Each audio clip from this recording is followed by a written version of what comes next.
get your pen out and write down 3 phrases. Are you ready? Here we go. You got a little space on the left. Here's the phrases. Number 1, eat food. So write that down. Number 2, not too much. Number 3, mostly plants. Now some of you may recognize those rules. They come from a man named Michael Pollan, and he is a food eating expert.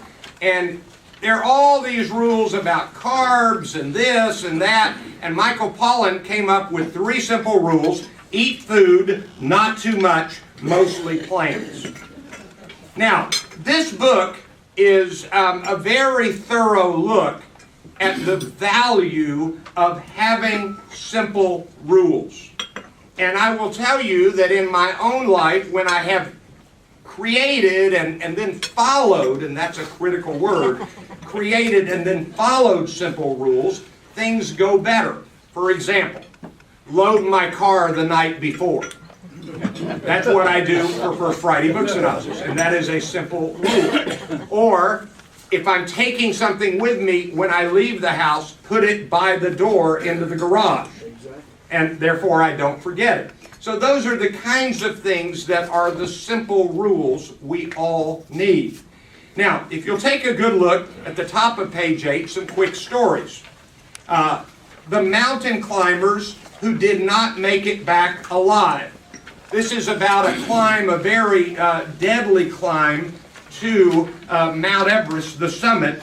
And the rule they agreed upon in advance was, if we're not at the top by 2 o'clock, we can't make it.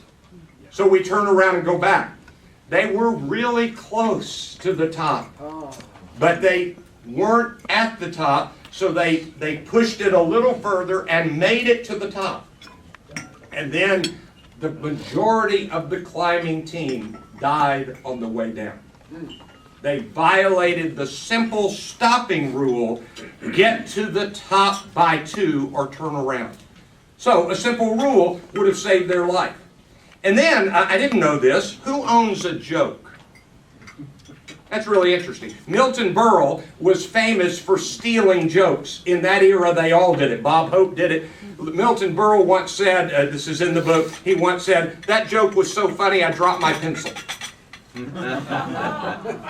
So he couldn't even write it down. He was laughing so hard. So who owns a joke? It turns out the first person who tells a joke on television owns the joke.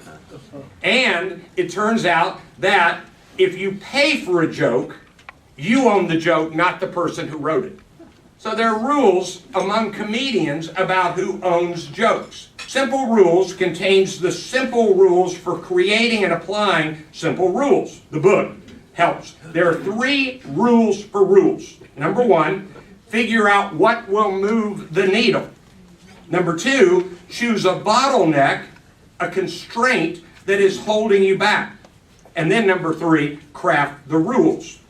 So this is the essence of the book, Simple Rules, How to Thrive in a Complex World.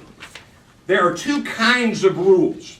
Rules for better decisions, for making better decisions, and rules for doing things better. Some lessons and takeaways. Number 1, people need guidelines and directions. Simple rules can provide just what they need. Number 5, we are not great at getting things done. How to? Simple rules can make us better. So when I finished reading the book, I thought to myself, what are my rules for choosing a book for the First Friday Book Synopsis? And so here are Randy's 6 rules of business book selections. Number 1, it needs to be a bestseller or a chance to be a bestseller. Number 2, it has to be a book that is useful, helpful in the pursuit of doing work better. Put a star beside that. I try to find books that are useful. Number 3, I try to capture the buzz, a book that has buzz or one that reflects the zeitgeist. Number 4, a book published by a major publisher, that's part of a chance to be a bestseller. Number 5, a book that I like. and want to read. I don't really like reading books that I don't like. And number 6, these days, a book that is available on the Kindle app. So those are my rules. My recommendation to you is you come up with rules for your life and your workplace and then refine them and make them better.